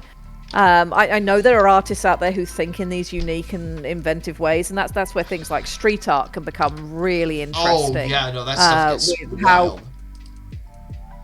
with how some people do things like graffiti or single stroke full paintings, all the different kinds of street art that are out there is just wow. Yeah. My brain doesn't work that way because you have to see art in a very different way to how I do. You're seeing it as these different layers that you can build up, and you can start from a different. It's amazing. They're wizards, and I don't understand them. That's how I feel about it. I was gonna say, like, I'm not even joking when I say this. I think there is some magic when it comes to doing art and being creative like that, because it just taps into something that you just really channel things you just didn't know were possible, or you just come across ideas that they just work, and they just work in an amazing way. It's like, I've looked a little bit into more like sort of magical thinking and things in terms of like the occult angle of it, and I mean it more as just like not like nefarious and anything like that, just like sort of practical magic and things that people have done. And it's just interesting, like, the way it's gone about it, just, like, the sort of preparation and ritual and things that go into it. And I really see some overlap a little bit when it comes to, like, creativity and just making things. Because, we all have our own way of doing things. We have all our own, techniques and styles of doing things. But at the same time, we try different things, and we just come across these little elements that we just pick up and just use for ourselves. You use it to just further make something your own. Yes. It's just interesting how it goes. Because, I mean, the human experience has been pretty universal since humans became a thing, and the arts have always explored that ever since humans became a thing. But no two art pieces are ever the same, because there's just such a breadth of ability to share that sacred space behind your eyes that nobody else can access unless you put it out there. And I think that's what makes humanity special, and it's why I'm so into art and writing. What's Rail saying? Rail has a thing going on. Rail says, "Are you aware of my aliens harvest us for our memes theory? Yes. Any civilization capable of interstellar travel it does not need anything we have. Most of our resources are easy to get in the asteroid belt. That being the case, our only valuable commodity is our culture, which is why aliens haven't contacted us, since contact would taint the culture." Yeah, we can't have the memes getting out there. Memes are they are the HIV of the mental world. The more I think about that theory, the more I'm like, this has some sense to it. Moist but Crunchy is saying, "I want a Da Vinci style dick butt." That's one of the really interesting things with Da Vinci. It's always fun when you're talking to like non-art people about the classics, because people are like, "Oh yeah, Da Vinci, didn't he do these great works and etc." And then if you know anything about art and frescoes and Da Vinci, there's a reason why one of his frescoes is breaking down so badly. It's because, like a lot of artists, it didn't listen. He was so, "Look, you need to paint on this while it's wet, otherwise it won't stay." And he's like, "Nah, just do it once it's dry." From the struggles I had last night priming something I'm working on model-wise, I feel attacked right now. But it's just one of those things throughout history. It doesn't matter how amazing individual people can be or the amazing things that they're remembered for, which, of course, in my case will be Wrestling Star, the most amazing creative work ever made. But there's always that human element where they're just like you and me. We're all just the same at the end of the day in certain ways. A lot of it's just like, well, if anything like this will work, Or honestly, I think a lot of it's like, this would be funny, Yes. Because ultimately, it's all about making a human connection, and there are just certain things that really work. 50% of Shakespeare's works are poop jokes. Fart jokes and the like. Which is fantastic. It just sounds flowery because the language it's written in. Yeah, and Michelangelo put so much shit in his stuff he did in the Sistine Chapel just to diss at people. It's great. Yes. My personal favourite artwork from the sort of the classical period is I'm very, very fond of Bouguereau's Dante and Virgil in Hell. And of course, that's inspired by the Divine Comedy, which in itself is Bible fan fiction, and involves a whole lot of just sniping at people that the author didn't like. Yeah, I love It doesn't that. matter how far back through history you go, people don't change. The oldest piece of graffiti in the world. Do you know what the oldest piece of graffiti in the world that we currently know about is? What is it? It is a little tiny figure inside a cave in Egypt, and it is a scrawling on the wall that somebody made of the Pharaoh Hatshepsut, who was female, getting railed by her vizier, her prime minister. Oh my god. Because political satire is just a human thing. The world's first political cartoon. That's amazing. Hold on, I will be That right we back. know of at the minute. Yeah, that is the oldest piece of graffiti we currently That's have. Be right back. This spaceship is looking great. Let's see, what's Rail saying? I must go prep the house for Fox coming home with groceries. Very important. Have a lovely day, Rail. Moist but crunchy. I like the oldest official document. It's complaints about shitty copper. Yeah, and if you're in the UK has records, legal records going back centuries. Absolute centuries. There is documentation kicking about in England that has no right to still be extant, but it is. And you know, there's legal documentation from the Dark Ages of people arguing over hedge clippings. Castus says, well, the next pharaoh hated her and sought to remove her from history. Yep. Because that's just a thing. And of course, if you look at Shakespeare's Richard III, that is a piece of propaganda because the new regime wanted to crap on the old regime because that's helpful. We have paperwork older than America. Oh, absolutely. If anyone here is fond of, really ancient history, when Vesuvius erupted and wiped out Pompeii and Herculaneum, the ashfall preserved a lot of the records and the living conditions in those two towns, particularly in Herculaneum. We're currently talking about just old records and stuff in general. And there's ancient ledgers from Pompeii and Herculaneum that still exist. We haven't been able to decipher them yet because we haven't figured out a way to unroll them without damaging them. But if that can happen at some point, if there's some way we can scan them to at least read part of it, I mean, those are some ludicrously ancient records that are still kicking about today. Well, I'm just thinking I expect most of it will be about hedge clipping. Oh yeah. Well, I also think about all the graffiti that they found at Pompeii, where it's just like the most raunchy shit possible. Yeah. Yes. Shit posting is eternal. Humanity does not change. Nope. yes, it is. Which is the human experience is the human experience. It's kind of comforting, It's just like, despite all the bullshit we deal with, we're just, we're humans at the end of the day.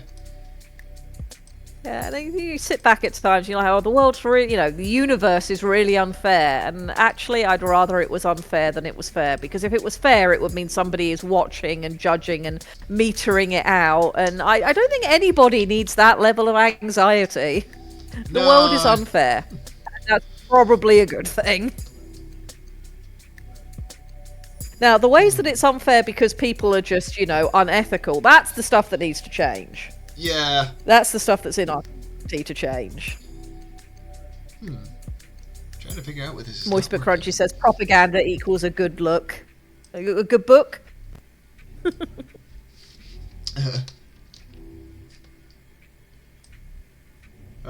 Oh, that's why it's not working. I'm trying to do very simple stars for this because I'm not about to sit there and draw individual stars.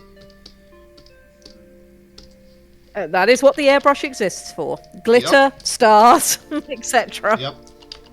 You know what's funny? I have a piece I did that is like is a Cthulhu I drew a while ago. I don't know if I've shown you that or not. Let me see if I can pull it up on stream actually real quick. Hold on 1 sec. Go for it. Oh, there it is. Okay. So yeah, I'll bring this up real quick. This is something that I drew traditionally actually, and I scanned and colored it. on my computer. This is actually one of like the first pieces that I really added to my portfolio in terms of digital stuff. But you see these stars up here. That's really cool. Thank you. Those stars up here, you know how I did those? I put white out on How a did you do that? toothbrush. I put white out on a toothbrush and I just flicked it. And it just like I had Nice. like everything else covered, but that's how I got those stars. It was great. That's really cool. Yeah. That is really, really cool. Yeah, and then that's what I was saying earlier. It's like, you know, there's just that fun little magic where it's just I got told by a friend to try that, and I was like, wow, this is great, you know. Just like it's just funny the stuff you pick up. Love it. Oh yeah, look at all those stars. A little close together, but you know, it's a crowded neighborhood. Wow, this ship took a lot longer than I was expecting, but you know, can't rush. It's about really. I mean, I wish I could draw a ship that quickly. I am slow. Oh, trust me, there's things I struggle with drawing plenty. It's just I watched so much sci-fi and stuff growing up that I just loved this kind of stuff and just drew it all the time. Like I said, just going through my old sketchbooks. Absolutely going to have to collar you at some point because Shoal's coming along. We have our first sketch for a Titan mech on the planet. And at some point, once we've got some more of them, I think I'm going to need to get Lictor to do one, and get you to do one, and get Striker to do one. Oh, absolutely. I love drawing So I think mechs. that'll be fun. Yeah. We've come up with some unique nonsense on Shoal, so I'm sure you'll have fun with it. Oh, absolutely. I mean, one of my favorite shows was Megas XLR, so that's the kind of level I'd be operating at. Yeah. just suplexing other mechs. Oh, that sounds fantastic. And of course, the unique thing with Shoal is everything's underwater, so you get to play with some shapes and the like, because you've got the extra medium to deal with. So yeah, I'd love to get you to do a piece. It's fun because I've actually like get there. Yeah, I've thought about like stuff for my own setting in terms of like underwater colonies and things. It's like how would humans live on that, you know? It's like everywhere you go outside, you're gonna have to wear like some kind of heavy diving suit or something so you don't get crushed by the pressure and just like growing stuff on the seafloor. I think it's always fun. Yeah. I love colony sims where it's stuff like that. I mean, I guess there's like a Paradox one, Surviving the Abyss, but I'll be honest, I don't want to touch Paradox stuff with a 10-foot pole. Fair. Yeah, I used to like their stuff, but without getting too into it, it's just not a fan anymore.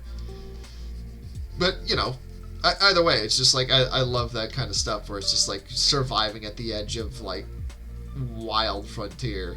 You know, it's very much like a Western in a way, which is probably why you see a lot of like sci-fi Westerns, honestly. Besides the fact that like space revolvers are cool. And you know, it's that human thing of talking about the thing that we don't fully understand yet, that does still present us significant challenges. Yeah, I mean, you look at Star Trek; it's just literally opens with space, the final frontier. So.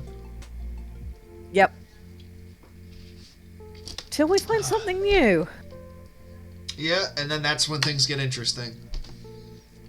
Yes. That's why I like one of the reasons God's I like only the Expanse. knows what that will be. Yeah. Hopefully nothing too horrifying, but who knows? I don't know.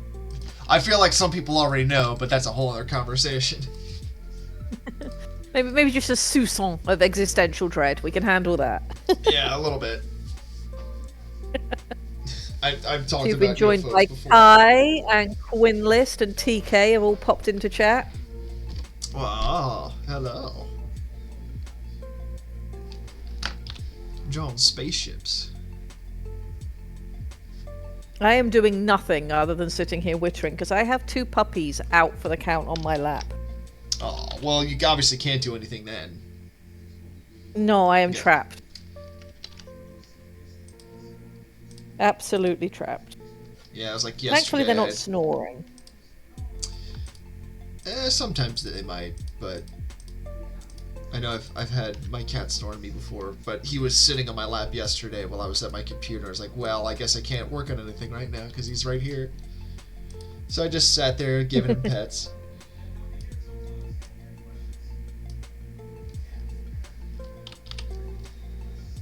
What I can hear, though, is their father snoring on the couch behind me. Creatures require petting. It's law. I will pet the babies. Full dad mode. Just like, I'm gonna pass out on the couch and snore. Yes. We took them outside before stream, and just all 4 of them just splooted in the sun and laid down. It was very cute. Aww. And many pets are being given. Redeemed pets are happening. Anka is side-eyeing me like, Mother, why are you disturbing me? Yeah, honestly, that's the look my other cat, Yogurt, would probably be giving me when I'm giving her pets. She gets the grumpiest looks on her face. She's the older sibling, and I feel like there's very much time she gets fed up with pudding shit. And it is the prerogative of the older sibling. Yeah, got to. Oh, we have little puppy dreams happening. Aww. Lupa's little paw is twitching. Love when that happens. Yeah.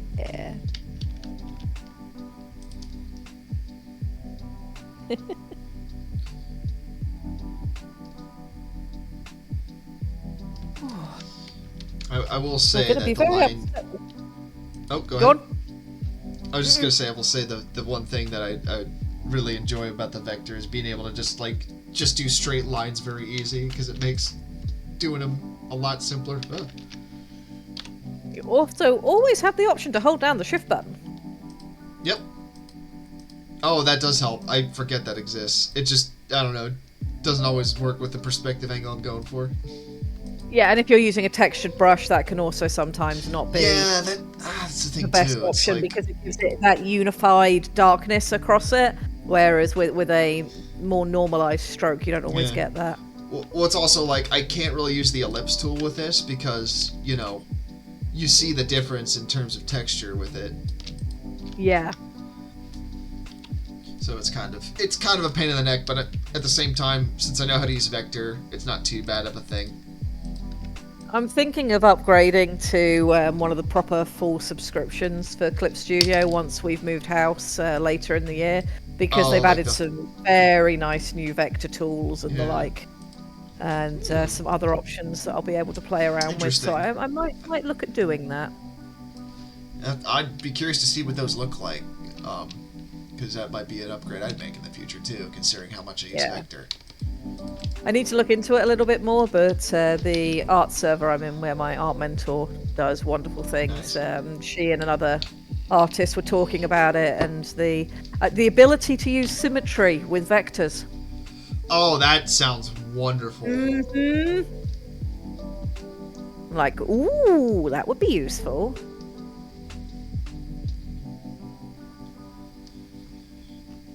Gotta make this thing look real beat up, because I figure if it's a, you know, if it's a ship out in space, especially if it's like a rebel ship, it's gonna look like absolute hunk of junk.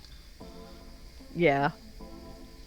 I will say that the I guess you could call them like, well, I call them the Commonwealth, but their ships are very much more elegant than this. But these guys are very much working with what they got, and also think it's kind of metal, so... I have been told to check the art channel in the Legion. Oh.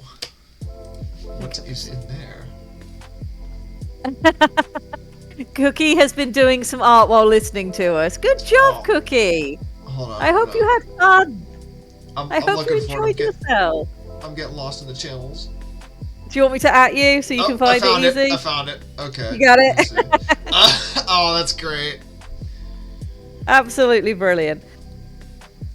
Yeah, I'd strongly suggest if you're looking for resources for doing art, if you can draw a stick figure, you can do art. Look up the Loomis method. You'll be drawing faces like nobody's business before you know it, and just have fun.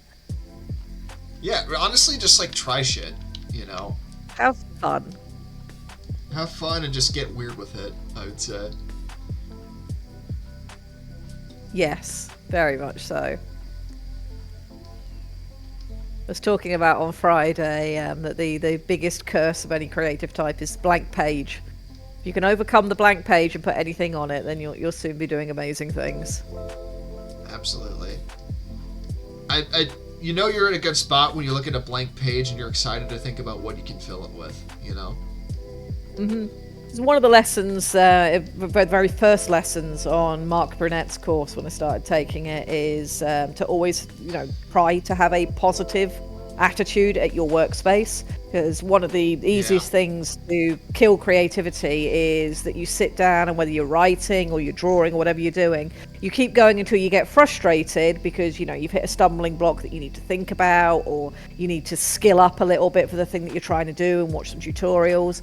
Never stop drawing at that point. Never go to bed frustrated with whatever you just wrote or whatever you just drew.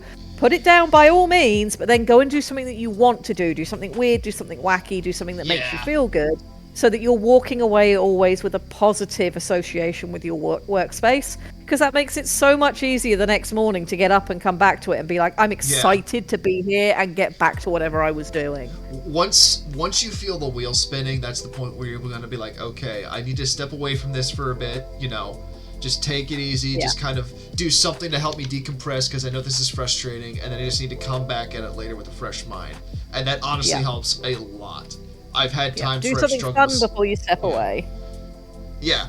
That's one of the reasons why I built with model kits, because I could still be doing something creative, but I'm, not worrying about drawing and stuff. It's just a different part of my brain that I'm using, Yeah, you've taken the pressure off yourself, but you're still doing something creative then, and it gives you that positive association. One of the things that I love to do is, because writing is my primary art form, even though I'm known for my visual arts more, if I've gotten to a point where I'm like, I can't figure out how I'm going to do this section, I'll go and write, 1,000 words or so in a bit that I'm really looking forward to getting to much later in the book. And I might end up completely editing whatever I write. I might scrap it. It might have completely changed by the time I get there. But it means I walked away with a positive attitude. So I still want to come back and do more writing next time. Yeah, and I think there's a good point in there, too, where it's like, in terms of practicing for stuff, I think the best way to practice is to work on something that you're going to enjoy working on. And that because that gives you the joy in working on that, but you're also like, how can I make this better? I used to think about when it came to drawing people, it was a lot of the time I had to go take a formal class and I had to study an actual model and things. No, you find reference that works for what you want to draw, and you just draw cool shit. Yep. I went through a lot of different methods for drawing bodies, and I'm still not sure which one I like the most. Honestly, it's something you could probably learn forever and still learn new stuff. So, but what all of them come down to, whether you're using, the egg and panties method, whether you're using the bean method, whatever it is that you're using, it all comes down to, hey, here's some basic shapes to go on top of a stick figure, and then you flesh it out where you need to be from there. All of them essentially come down to basic shapes and morph it to match what you need.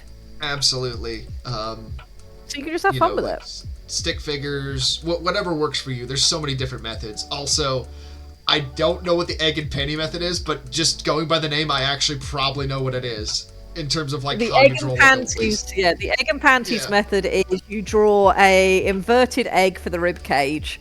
And then of course where the top is where the neck will come out and the head then goes on top, which I do with the Loomis method, and you then can do sort of a very soft N shape, lowercase n shape, that gives you where the sweep of the ribs are, and then there's your rib cage, and then of course you just draw a pair of panties underneath. That's where the hips are going to be, and then underneath the panties you can put your balls in for where the hip joints are, and everything hangs off of that. So that's the egg and panties method. I understood everything you just said.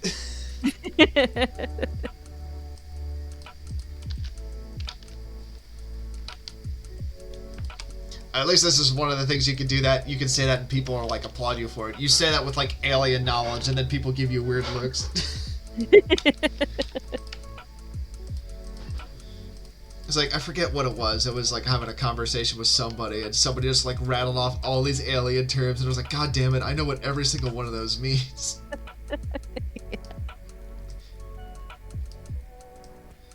Just never go full paranormal investigator. Just don't. The only other sort of really bad person for my art journey in my life, who discouraged me rather than encouraging me, and took me some time to get over, was another person I knew who does amazing art. She has the ability to do beautiful art. She went to art school, passed art school. Very, very, very competent artist. The only thing that I'd ever criticize on her art was that she did tend to draw necks a little bit overlong, but that was part of her style. But she had the artist, that classic trope of the artist temperament. So it would be, all these fancy terms and higher thinking about having been to art school and stuff, and just no. Just no. Yeah. You can reduce everything down to, I drew an egg and a pair of pants. That's where I started from. Yeah. It, I like to know what I'm talking about, but at the same time, I don't want to discourage people, I guess.